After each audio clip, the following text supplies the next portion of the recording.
The Endurance E-Racing World Championship Le Mans 24 Hours is brought to you by ESR Esports Network, Leap Gaming, SimLab, Husingfeld, Simplexity, Acetech, and AMD Ryzen Radio.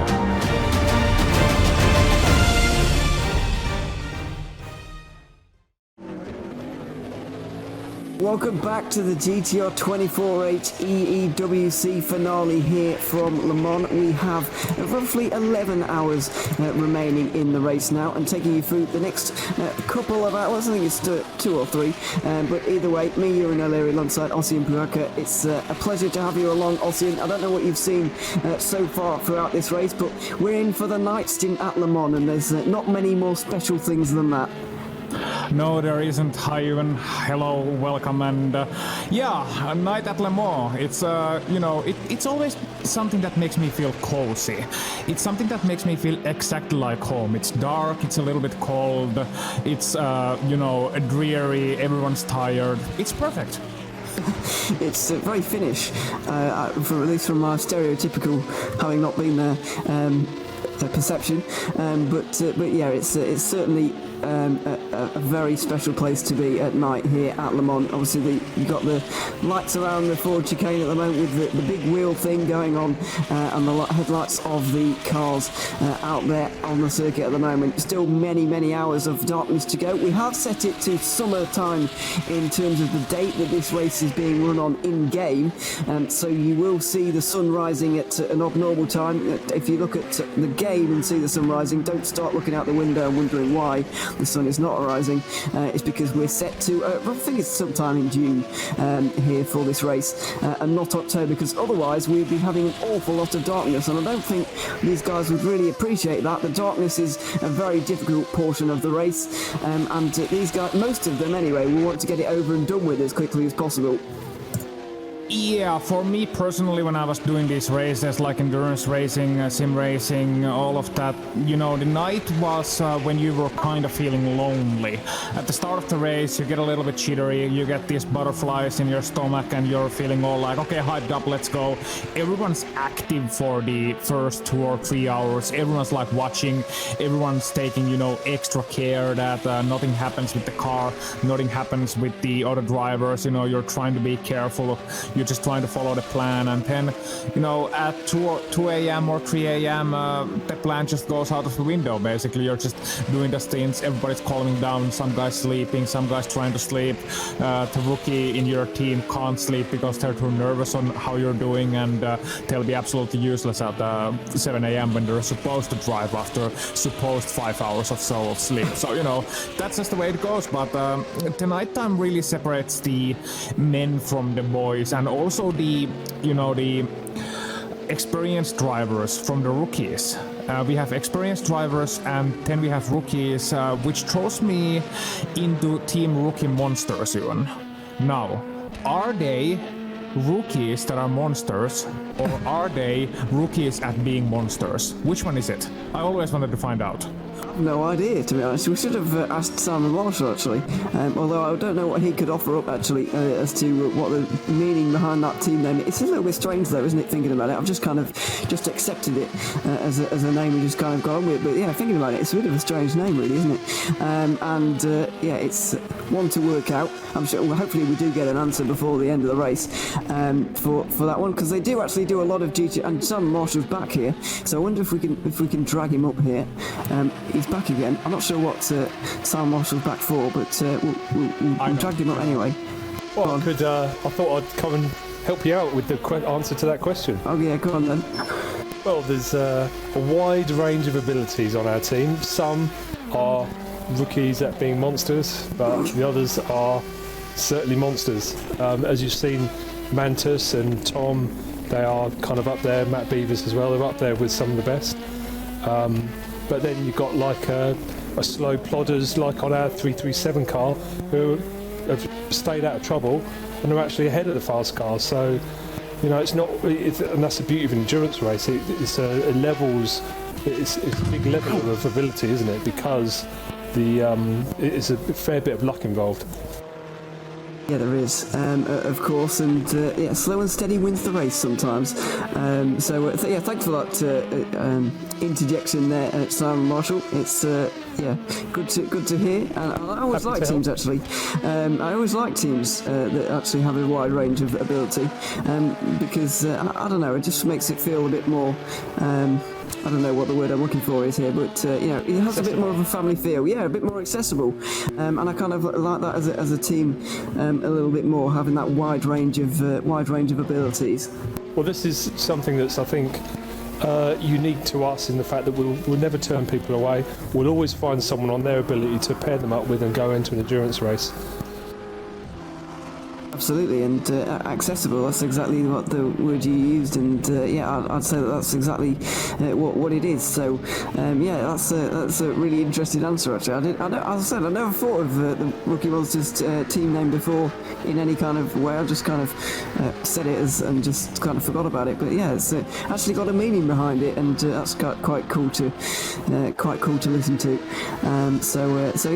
We'll see how they get on throughout the race. Currently, where are they in LMP2? I've forgotten again. I was looking at there a moment ago. I think it's 8th place for the 337. It is. There's pit stops going on, which might change things, but it's 8th place for the 337 and 10th place for the 37. So there's still a lot going on in LMP2. And for the GT3 car, they are in 9th. So there you go. Slow and steady may end up winning the race for Rookie Monsters. We'll see. Either way, their Rookie Monster team got an answer, Ossian. That's good to see. I quite like that. As I said, I like that kind of accessibleness of a team. Yeah, I mean, it's a great thing, and I personally have a couple of stories from there's a couple of teams who do the whole, we don't only have the elite of the elite, the best of the best, King California, LAX, that sort of thing, but instead having kind of like different levels of drivers, where you have the experience, where you have the veterans, where you have the aliens, the certified aliens, and then a couple of new guys, bringing new blood in, trying to bring them in, give them some endurance experience. That's I think the right way to go, because we are now, at least now, at the point in sim racing where we have to think about the next generation, because the guys who were blazing the trail back in the day in the original R Factor and even before that, and are now racing in R Factor 2, they're starting to be 30, 40, they're starting to have offspring. Yes, even sim racers do that apparently, and Mythbusters there, and they're starting to think about the next generation. We're starting to see the next generation of drivers, but the thing is, that next generation, those young guys, they have to be brought in by somebody. And the thing is, once we see this, and we are already starting to see those people, those young guys coming into the world of sim racing, starting to be really good. The reason why they are so good is that not only are they able to learn the right way from the young age, but they also have somebody to tell them that, this is what you should do and this is what you should avoid, whereas the previous generation were sort of blazing the trail into the unknown. I mean, just a 1 point field of view, that was a total mystery for a lot of people. For I don't know how many years people were racing with 70-80 field of view in their 24-inch monitors that were not even 16:9. So they were basically in hyperspace, and then wondering, why doesn't it scale up, why does everything feel so fast? And nobody really figure it out, because people just were used to that, and the technical advancements mean that now people have triple screen setups, ultra wide screen setups, VR setups, direct drive wheels, and all sorts of fancy things on their pedals, and it's crazy how much it's gone forward. And I'm personally we are getting back to the race soon, I promise. There is still a race going on, yes, it's not just an old Finn mumbling on about the old ages, but it's gonna be very exciting to see where all of this goes in 5 or 10 years time. Yeah, especially when things kind of get a little bit back to normal in real life anyway. What will happen to sim racing? Will it continue on the exponential? I wouldn't expect it to continue on an exponential rise it has been in the last 6 months, but will it continue on the kind of level it is at the moment, or will it drop away? That's going to be a very interesting debate over the next few months, next year, 2 years, and then obviously long term as well. But if you just, I think it's really interesting actually. You mentioned about these young guys coming in. I think that's one of the draws of endurance racing, the fact that you can have one of the elder statesmen kind of walk you through everything that you need to do, because obviously I know that I've learned a load of, I don't even race, and I've learned a load of things about what to do in it. Endurance racing in general, just from playing sim racing and commentating sim racing, watching sim racing, you can learn so much, and it does translate into real life. And you can have one of these experienced guys who are now getting on a little bit older, as you say, and they can walk through with these younger guys. You remember guys like Gregor Hutu, who were here, your fellow Finnish driver, who's here at the birth of sim racing basically, and he's still knocking around today, whereas there's guys coming in now who are like 14 years old being really fast. I remember Ernest Lappins is an extremely young driver for Drillers Esports. I believe he is about 14 years old. Maybe he's a little bit older, but I can't quite remember. Either way, he's a very, very young driver, and he's in an experienced team with some slightly older, more experienced guys who can walk him through and show him the ropes, as it were. That's one of the advantages of endurance racing. You get someone else to kind of walk you through the process. Yeah, so we have car number 717 and car 007 warning for ignoring blue flags there. Also a message from the race control. But yeah, going back to that point briefly, it's not only the physical side and the act of racing, racing lines, all of those things, how to handle traffic, how to race in multi-class, because that's a whole different skill set. Ultimately, race boils down to a series of lap times and, a series of sprint races. Modern day sim racing and modern day racing, endurance racing, it's no longer about whether the car will last 24 hours, no matter how much the Toyota fans are crying right now. Sorry guys, but it's also about having multiple sprint races tied up in a row. Then you tag in with your teammate is gonna do their best 2 or 3 hours. Then once again you're coming in to do your 2 or 3 hours, somebody else coming in to do their stint, and you just have to be on top of your game. And the amount of mental pressure that's on you when you're not only carrying the hopes and dreams of yourself, but also your teammates, all the preparation, the weeks, the months, the countless hours of practicing at Le Mans, finding the ultimate setup, finding your ultimate consistency. And that alone is one big commitment, because even, let's face it, driving Le Mans alone is boring. I said it, it's boring. It's the most boring track ever to practice it, but you have to put it in, and that's what these drivers are doing. They're putting in the practice. And when we were talking about tying into the point about future of sim racing, I think the biggest potential right now for sim racing is to be a training tool for young guys. Imagine what it does. We already have it in Finland in some capacity, where we have guys who are 12, 13, 14 years old who are doing karting, never even sniffing a bigger car, and they get a chance to sim race against their peers in Formula 4 cars or Formula 3 cars, for example. Imagine what that does to a young driver when compared to, going to a first test in Branch Hatch or Zandvoort or anywhere in a Formula 4 car in a track you may have never set a foot on. And now they have 3 or 4 years of competitive experience with those cars under their belt before they ever step their foot into the real thing. That's a massive advantage, and I can't imagine in the cutthroat world of real racing and motorsport that people are not going to use that. Yeah, well, they look for every advantage you can get, because at the end of the day they are racers, and they are going to do that, and so it's already being used in some capacity, I guess, as a training tool in terms of using simulator drivers. Now you've got in some big real motorsport teams, and we've seen things like GT Academy as well that have really taken off and taking people from sim racing into a real car. And they've been really successful. People like Jan Mardenborough, who's the obvious kind of poster boy almost of sim racing to real life racing. He's done great things in Japan with Super GT and Nissan obviously as well when they had a GT program going on.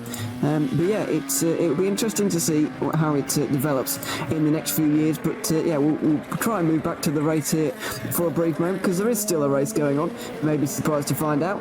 We've still got Drillers Esports leading the way here by just over 2 laps. That's actually more than that because we're in the middle of a pit stop cycle between those two at the moment. Your own Queekle is leading by 2.5 laps ahead of Ibrahim Khan. Another 2 laps is Bobby Trungley for the E-Team Brit squad, and then there's Viaducton in 4th. In LMP2, Mitzi Hoyer leads by 1.5 minutes, but he is trading lap times with Enzo Fazzi, who's driving the Aodos Motorsport car. They are absolutely neck and neck and battling it out at the moment, if not wheel to wheel, but they are battling it out in terms of the lap times. In GTE, we're in the middle of a pit stop cycle as well. World of Sim Racing and Juicers Motorsport Club are both into the pit lane at the moment. They are fighting it out with Musto GD Esports lurking in the background, trying to capitalise on any mistakes that might be made. And then the 45 DIS SR Lab, McLaren is leading in GT3. They've got about 1 minute 40 over the DSR Nightmare car, and that is your gap in GT3. And they are your championship leaders, looking to take their 4th race victory of this 4-race season. That would be a pretty incredible result for those guys. But we've still got battles going on out there on the circuit. Fair Racing Team versus Drillers Esports looks like the next battle. This is for the podium. Just under 7 seconds separates Max Scholten and Bojan Bogdanovic. Yeah, and those guys getting them on the other screen as well. So the 334 and the number 17 in LMP2 class. 8.8 seconds the gap right now between those guys. That's absolutely nothing in terms of endurance. That wouldn't be nothing even in a sprint race. Or in a sprint race it might be a bit of a gap, but in an endurance race it's absolutely nothing. And not only that, but Bojan Bogdanov of the Drillers Esports driving that 17. Last time around he did a 330.6, whereas Max Scholten could only manage a 332.4. Now that's still decent speed, mind you, but that's 2 seconds a lap slower. So once again, I mean, we are already better at maths than the weather app, so I can feel confident saying that we will have a battle in about 3 laps. Yeah, it looks like we did that little AWS thing on the F1 that's really useless to tell you how long the battle is going to go on for and how long it takes to get there. But yeah, either way, it is going to develop into a battle sooner rather than later, you'd have to expect. Max Scholten has recently got into that Fair Racing Team car. I can't remember quite who was driving it beforehand, but I might be able to remember if I look at their lineup again. So we'll have a little look. Paul Holt, Cliff van der Vin, Chris Gonzalez and Tony Janssen are the other drivers in that car, along with Max Scholten, who's a late entry to that one because he's not on the entry list, so he must have been a very late entry. But either way, he's just been in here right now just to do one of the early night stints. I guess I can still call it over an early night. We're not quite in the graveyard shift of the race yet. I'm not really sure when graveyard shift hour begins, to be honest, but at some point it does. I'm not really sure what people's opinion on that is, because I guess it depends on the race also as well. When the sun comes up, when the graveyard shift is, but I don't think 1:30 or 2:30, whatever it is your time at the moment, at home watching, I don't think that quite counts as graveyard shift. I think it's still just about night time. Graveyard shift is but a token of your mind. It's a creation of your mind that you make out for yourself. In truth, there is no such thing as a graveyard shift, because hopefully you are alive when pulling the car, even when you're not feeling that way. So, you know, no dancing skeletons just yet, but still eat your collagen. So it's now 3:30 a.m. in Finland, where I happen to be located. So anyone in the Eastern European time zone would be in the graveyard shift. I always thought of of it as from 2 a.m. to 6 a.m. thereabouts.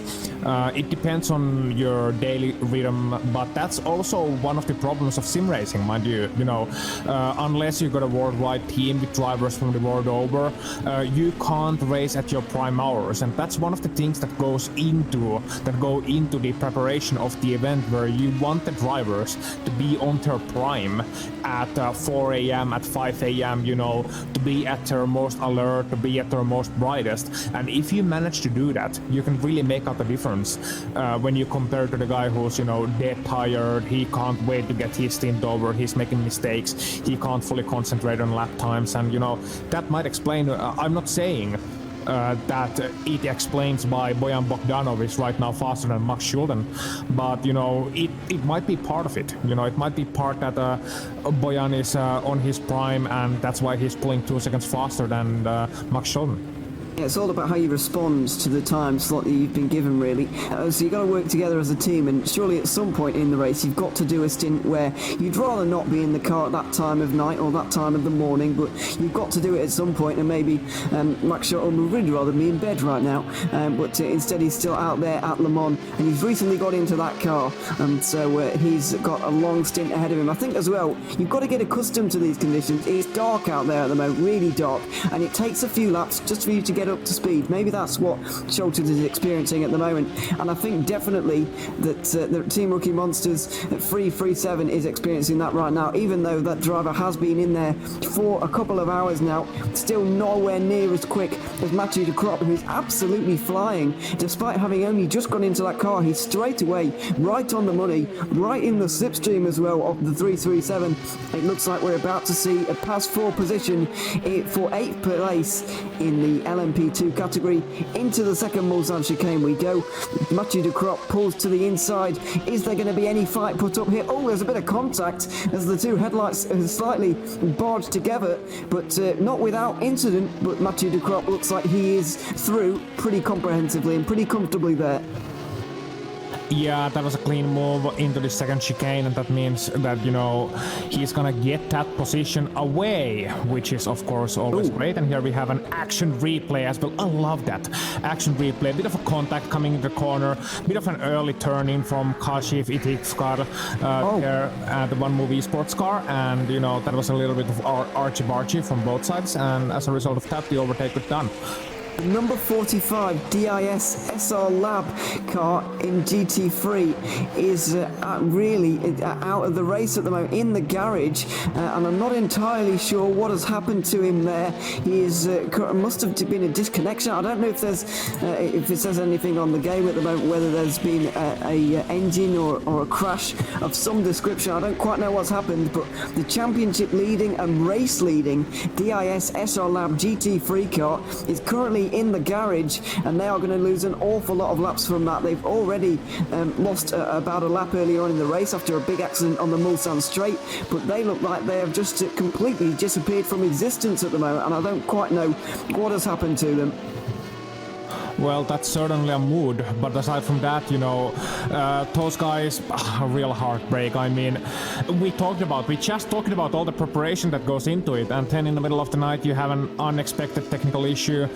We will keep you updated on the situation as soon as we get some news out from what may have been going on with that car, but, you know, championship leaders, you come into the last event at Le Mans in the middle of the night and you have something like that happen to you, and you just hate to see it, honestly. No matter who you pull for, you hate to see it. Yeah, it's not nice to see for those guys. Hopefully they at least get back into the race, and that is for the 4th time in this race. The GT3 leader have actually had issues, so it looks like both DIS SR Lab cars have actually disconnected from the server. So I wonder, because they're all at the same place, I believe both cars are at the same place as well. I know that their drivers from each team are at the same place, but the whole team, 45 and 46, I believe are together. So maybe there has been a total internet outage wherever they are, and that has meant both cars have been disconnected from this race for the moment. I think DIS, isn't that a Danish team? I think it is, yeah. Oh, I know what happened to them. What? Their connection let go. I'm sorry. I'm Too early in the morning for jokes like that. So those guys, I hope they can get back soon. I mean, serious. Number 45 and 46 are out of the server, both of them. And we'll get back to you on the live action soon after this commercial break. So enjoy this and see you soon.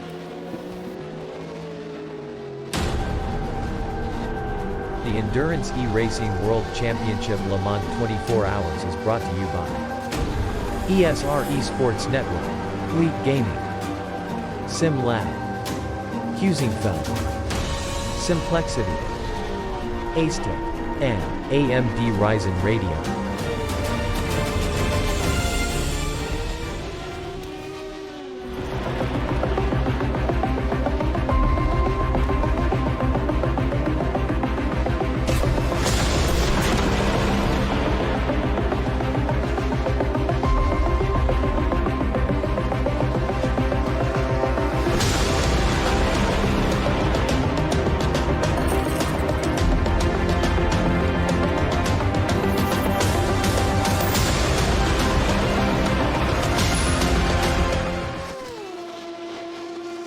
Simplexity is a Danish designer and manufacturer of high-grade sim racing platforms. There are 3 different levels of platforms come in a variety of colors and configurations. Choose from a V4 built from 40 by 40mm extruded aluminium profiles, the V8 built from 80 by 40mm profiles, and the high-tier V12 built from 160 by 40mm extruded aluminium profiles. Prices range from 470 to 750 euros. Go to facebook.com/simplexity.eu and start a messenger chat to inquire more about the options for colors and customization.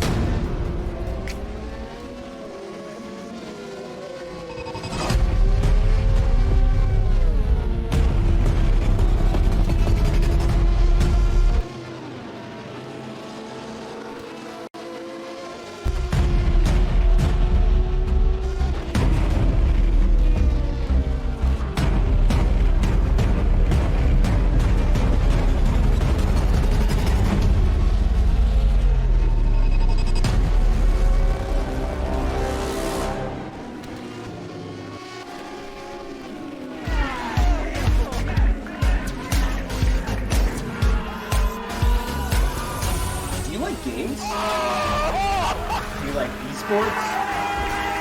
Do you hate watching laggy streams of tournaments on 13-inch screens? Oh my god! Of course you do. But you don't have to worry about that anymore. He has a jump, son!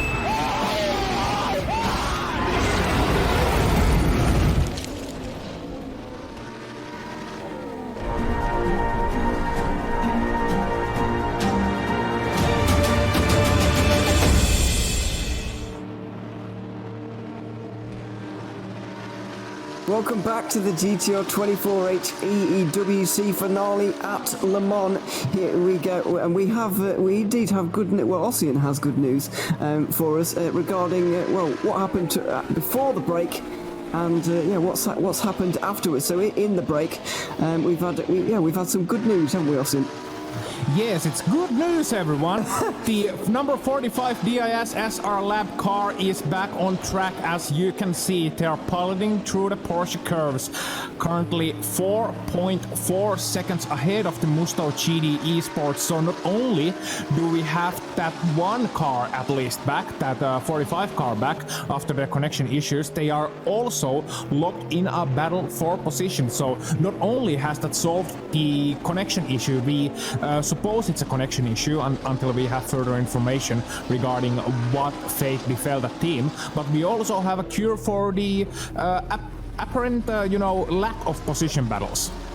At the moment there's a lot of close gaps, margins under 10 seconds at the moment, but there's no on-track trading of places just yet, so hopefully we can resolve that in the next few moments with Daniele Primavera, who is now of course you've got to do the extra lap, because so when you disconnect in our Factor 2, you've got to drive around a lap as an out lap to start the lap that you were on to do it again. So they're actually going to lose a lap here to Primavera, and they're more consolidated in 5th place at the moment. They're probably going to be looking over their shoulders a little bit more actually, but that is a shame to see actually. Musto are going to get that 4th place without a real fight, and I was hoping that we might be able to see one there, but it doesn't look like we are going to get one.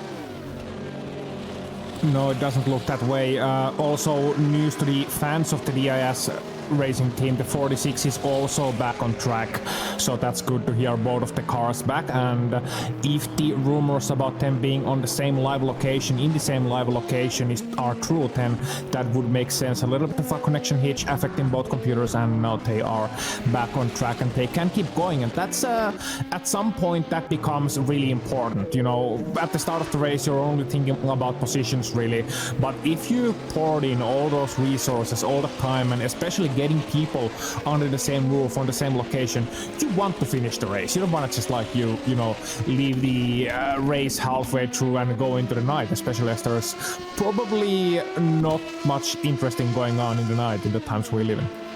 Yeah, if these guys, if we know anything about them, then they are going to get to the end of the race, and they're at least going to try to get to the end of the race. That is for certain here. So, yeah, looking forward to seeing where they can actually get up to.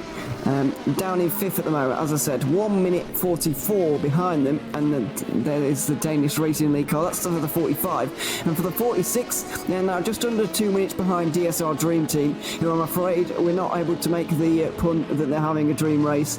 They're having a bit of a nightmare, but their teammate DSR Nightmare are having a great race. They're having the dream race, if anything. They're now leading, but as if the first 13 and a half hours have taught us anything, is that you don't want to be leading in GT3, because that is the fourth time that the leader in GT3 has had some kind of bad luck in the first half of this race. It's quite a remarkable statistic, and it's quite weird how these coincidences do occur, but it's just the pattern that's really being set for this race. It's kind of strange, but also very interesting at the same time.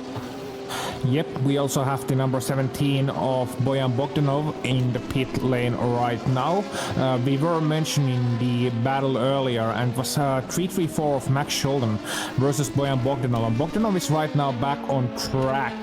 Let's see where Schulden is in the 3-3-4. He is already on the back straight, so that gap has gone. No, it actually, Schulden has lost about 50 seconds.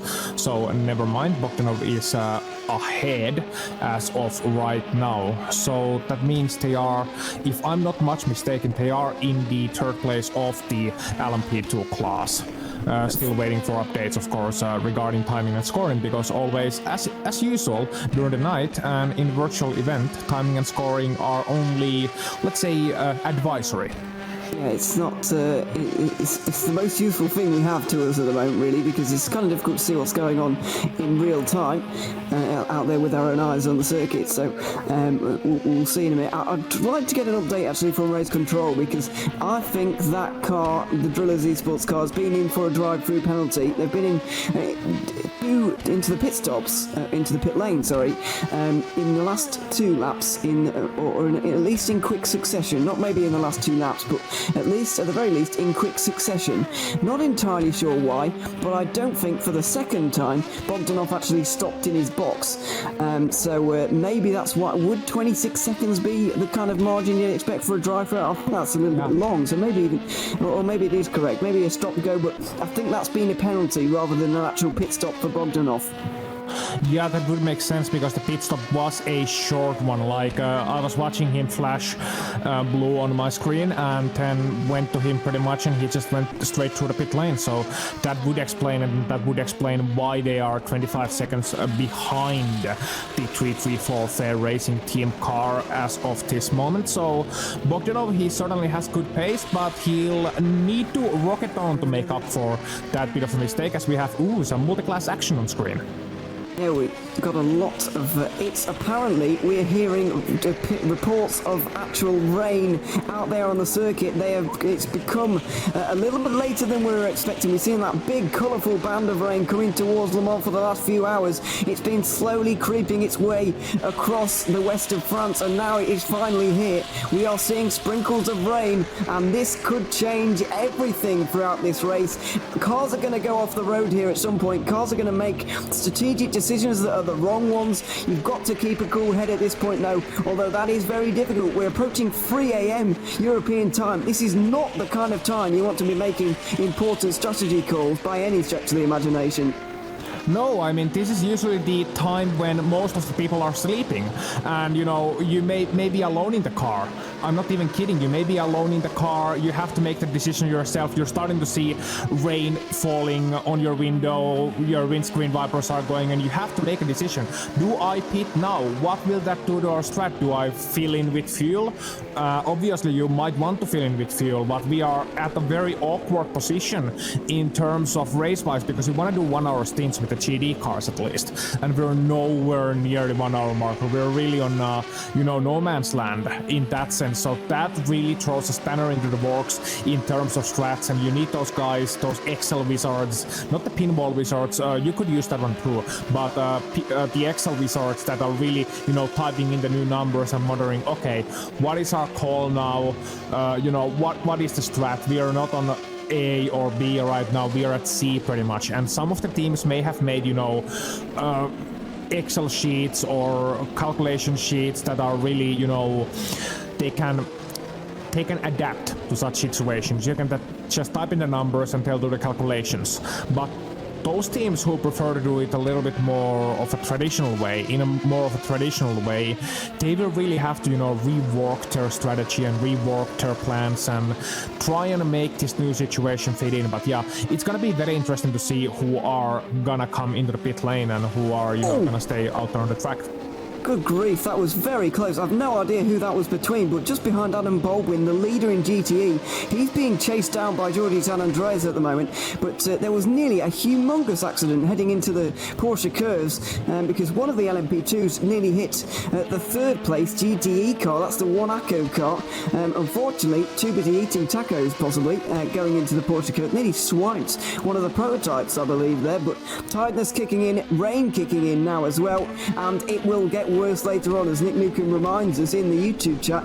It's only going to get worse from here. Is it going to rain from now until the end of the race? Well, possibly, but it's definitely going to put the distance record into jeopardy. It was looking actually not so bad at the halfway mark. We were on course for 412 laps, which is just one shy of the overall lap record here at GTR 24. It looks like now with the rain, we are not going to be getting that anymore, and we are going to have to wait for another year, possibly wait for a dry year for that to happen, but you don't often get very many dry weekends in October, and so that's often the thing we have to contend with at this race. Yeah, that's definitely one of the factors that plays into it, Mother Nature, and it can be a cruel mistress sometimes.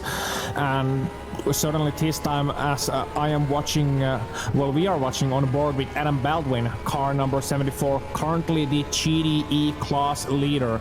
And look at those windscreen wiper, the singular windscreen wiper go, trying to make sure Adam can see where he's going, trying to make sure that everything works as planned. But really, this is the time when you have to make the hard decisions. And I wonder, if you are alone in that car even, you have to make that call yourself. Of course, you have some experience. You can rely on that experience to make the right call, how's the grip and so on. But what if you come to the pit lane right now and it's just gonna be mild showers for like half an hour or so before the rain really starts to come down? You have to make the call to change to the right tires at the right time. And the thing is, it's 13.5 kilometers around this track. It's 8 miles long. Once you go past the pit lane, it's gonna be 3-4 minutes until you can get past it again.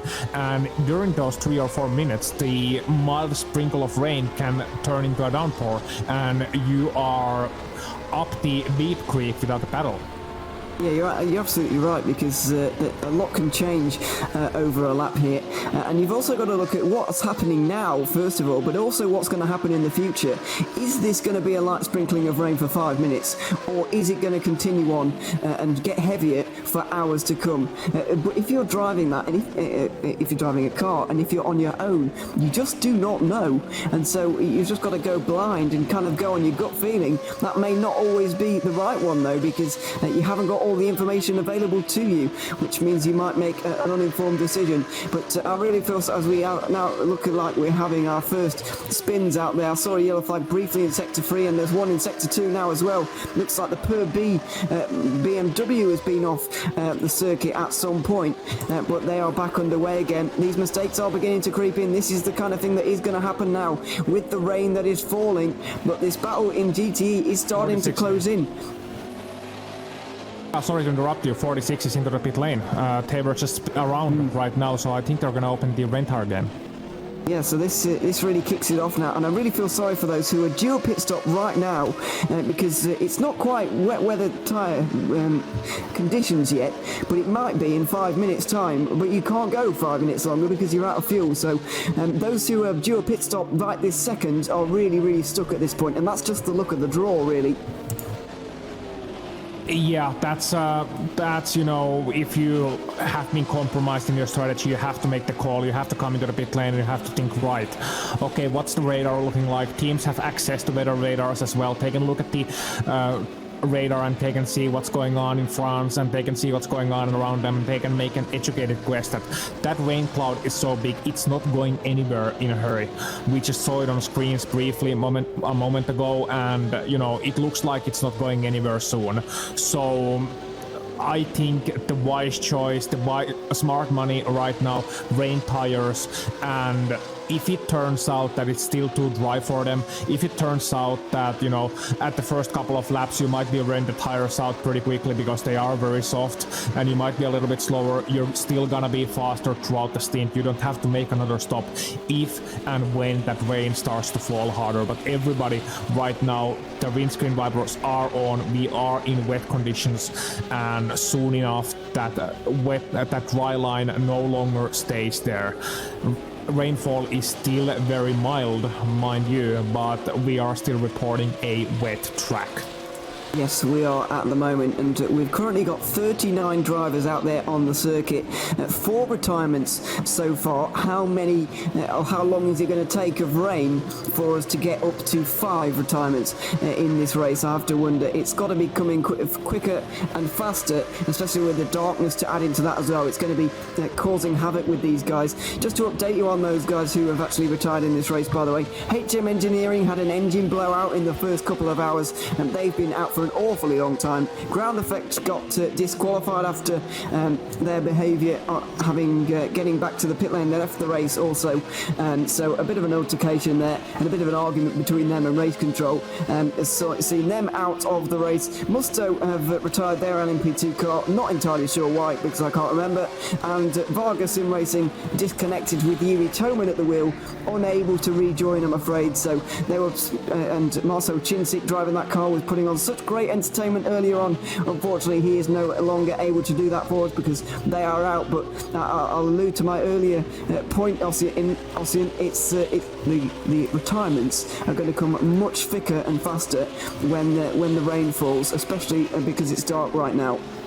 Yeah, and it makes the conditions that much more treachery and that much more difficult, and everything really falls out of the window. It's difficult enough driving multi-class in the night when you're tired, when the conditions are perfect otherwise. You have nice 20 degrees out there, 25 degree track temp.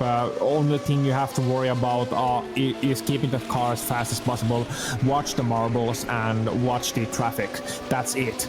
But when the rain falls, everything else, you know, becomes different, because not only does it reduce the track grip, which is most people think that, you know, rain is all about, you know, it's gonna reduce the track grip, it's gonna make it a little bit more difficult to see, and that's basically it. So, but what it also means is that the optimal racing line is going to differ. The optimal racing line, which you take to the corners, might no longer be where you expect it to be. Whoa. And once you, yeah, go on. Sorry, I've seen Riley McKibben now in the Porsche curves. He's been off clearly at some point and he's wiggling all over the circuit. He's lost his rear wing and he needs to be careful as he heads towards the pit lane now. I think he's going to make it without halting anybody else, but we've seen now. Oh, he's gone right towards the pit entry, spinning on the grass, and that wet grass now with dry tyres is not going to be very useful. He needs to be making sure now that he doesn't turn into anybody and rejoin in an unsafe manner, and he has got out of the way of everybody. I think he's going to safely manage it to get it into the pit lane, but our first casualty of the day, the rain, has now claimed the victim. Yeah, and here we're gonna see the replay. No rear wing on that car. It's gonna be incredibly difficult to handle. Not only that, but there might be suspension damage as well. And we saw briefly, you know, what it's done to them, how much difficulty Riley had controlling that car. But he still made it back to the pit lane, and that's what counts. So the 888 car, they can continue to fight another day. However, that's really put a spanner in their works as well in this event. Not that their race was going, you know, swimmingly so far. In fact, one of the last cars on track, in fact the last car on track in the LMP2 class, but they still want to finish the race. AC Sim Motorsports team now in the pit lane and gonna get some lengthy damage repairs. Yeah, credit to them, by the way, for actually continuing on with this race, because they were pretty much dead last after an incident earlier on. Been climbing their way through the GTs for much of my first stint on commentary, which lasted about 5 hours. They were plodding their way up through the GTs. Then I accidentally cursed them, and I'm sorry about that. But they made their way through the GTs onto the back of the prototypes. They've had a terrible day there, unfortunately. And David Nichols has also not had much of a better day for Satellite Racing. He's also been off somewhere out there on the circuit. There were yellow flags surrounding him earlier on. He's been in the pit lane, presumably to repair some damage, and now he's back out there again, 1 minute and 10 behind ProSim. So it seems that the LMP2 cars are the most treacherous and the most precarious in these particular conditions, and I wasn't expecting that actually. I have to say, I was expecting the hypercars to be a little bit more precarious. Yeah, but the thing about LMP2 cars is that they're so treacherous to drive as is, because, well, hypercars, of course, they have so much power, but they're still built remotely like a road car, whereas in LMP2 car is a prototype, full-fledged prototype, and I've driven those cars, and those are incredibly on the edge as is. They feel like constantly, they feel like they wanna leave you on tracks, because they use so much downforce to go fast, and while there may not be that much power, they still feel like, you know, just more jittery. It doesn't feel like the car is planted, that you're fully in control of the vehicle at all times. So when it gets wet, I can imagine it gets very, very, very difficult for them. Even at the best of conditions, let alone when it's raining. And I do believe car number 47 has run into some issues on the hypercar class. Oh, quite possibly. Oh, the Seawolf Net Race car. That surprises me. Ibrahim Khan, one of the fastest drivers in this in that category. He's really been showing some great pace, and we do have a yellow flag again in Sector 3. Don't know who that was for, but it's been cleared pretty quickly. There could have been issues then for Seawolf.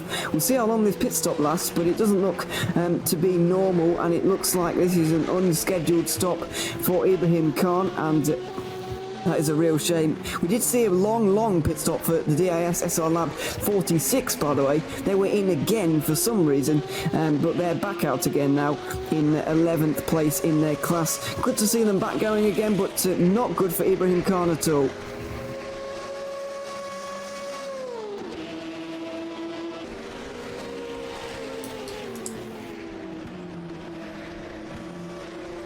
So, yeah, Ibrahim Khan just leaves the pit lane again, actually, so he's got any issues that he's had, he's got them sorted again. But the closest battle we have out there on the circuit at the moment, World of Sim Racing versus Juice's Motorsport Club for GTE. And this is going to be a good battle, I think. Although a very difficult battle to manage, as Olivier Fortin is now into the pit lane for Simply Race. That's one of the championship contending cars. It's quite a long way off in terms of the race win, but they're just ahead of ID Sim Sport at the moment, consolidating their place in 4th place. Yeah, it will be very surprising to see Olivier Fortin actually make a mistake in these conditions. I would be a little bit surprised if that is the case. I would be too. He's an excellent driver, you know, one of the hallmark drivers of the series and an excellent sim racer as is. So it would be indeed very, very, very big of a deal if he happened to make a mistake, and really goes to show you how difficult these conditions can be to manage. Mind you, the rain still isn't pouring down that hard. It's not the hardest of the rain, that's the issue right now. We are only showing, which is a highly mysterious term, but 3% rainfall. And maximum, I suppose, is 100%, unless someone's pulling my leg once again. So, you know, it's not a hard rainfall, but that I think makes it even more difficult, because you're feeling like you have grip at some points. You're feeling like, okay, I can go almost full speed. I don't see the lap times plummeting right now. These guys are still doing some really competitive lap times out there, watching these folks just being a couple of seconds maybe off their best laps. But that's what makes it difficult, because once you start to gain the confidence and start to be like, okay, it might not be so bad, I can push on. But once the rain starts getting harder, you may not notice it. It doesn't send you warning signals. Just suddenly you come into the Porsche curves at racing speed, and the car just doesn't have the grip anymore. You try to push it a little bit too hard, and as a result of that, you might find yourself in the wall. So these conditions, you kind of have to be precarious. You have to kind of be careful and try and figure out, okay, how much grip is there going to be in the next corner before you turn in. So you kind of have to use your experience and your sixth sense as a racing driver, but at the same time, you can't lift off too much, because obviously you're losing a lot of time. And even at a track like Le Mans, which doesn't have that many corners per kilometer, it's not like the Nürburgring where you have corners after corners after corners, but still, if even you lose even, you know, 3 or 4 tenths per corner, just being extra careful over one lap, that's going to be like 5 seconds.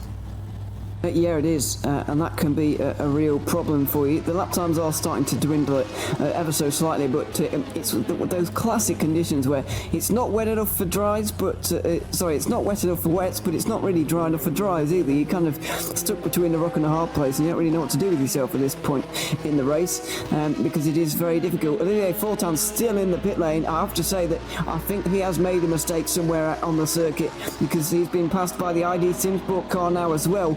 Simply Racing losing a position, but they've got a further 2.5 laps until they are overtaken once again for another place. So I think they'll consolidate 5th place, but still Olivier Fortin looks to have made a rare mistake out there today, still out there and in the pit lane, and we'll see if he can get back out there in the next few moments, but a real shame for him. And it looks like the GTE win is slipping away and starting to slip into the hands of one of the front 3. Yeah, so Simply Race team, that number 15, Oliver Fortin, not looking like his brightest hour, but mind you, we still have 10 hours to go in this race, and that's what makes this Le Mans 24-hour race so interesting, what makes any endurance race so interesting, but especially the 24, because we still have a whole Petit Le Mans ahead of us. We still have a 10-hour race, and we know that, you know, almost anything can happen in a 10-hour race. So, but here it feels like, okay, we're over halfway point, and it starts to soon get into the point where we're starting to have a sunrise in a couple of hours, where drivers and teams are starting to think that they're, you know, kind of on it, and they're on the side of the victory, so to speak. They're coming towards the finishing line, but that's not the case yet, so I wouldn't lose all hope yet, but it's still gonna be very difficult from here on out for these guys, especially the mental effect. That having a mistake like that can have on a driver, because it's not just, you know, the pure time loss in and as itself, but it's also the mental effect. You're afraid of pushing so hard in case you make another mistake, or you go into the other end of the spectrum. And I'm sure even you being there, I've been there, where you make a mistake and you start to push harder to make up for the lost time. Yeah, absolutely. And even you may be the fastest driver out there on the circuit, but if you make that one mistake and then you think you have to push even harder to try and catch up, to make up for that mistake, you make another one and the cycle really continues.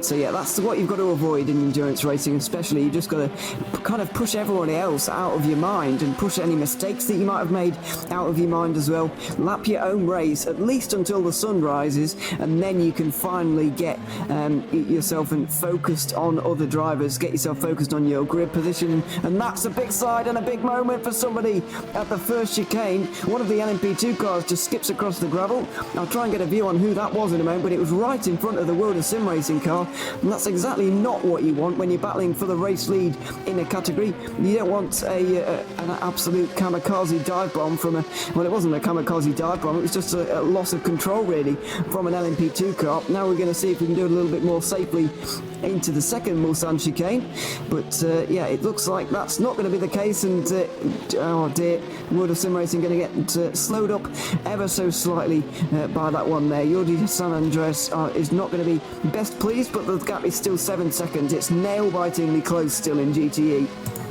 It is now showing almost 6 seconds. So yeah, Adam Baldwin, Jordi San Andres, that's very, very close. And mind you, that's not just some battle for 15th place. That's a battle for the class lead. So we really have Le Mans victory at stake, and that really leaves us at an interesting time once we return from these commercials.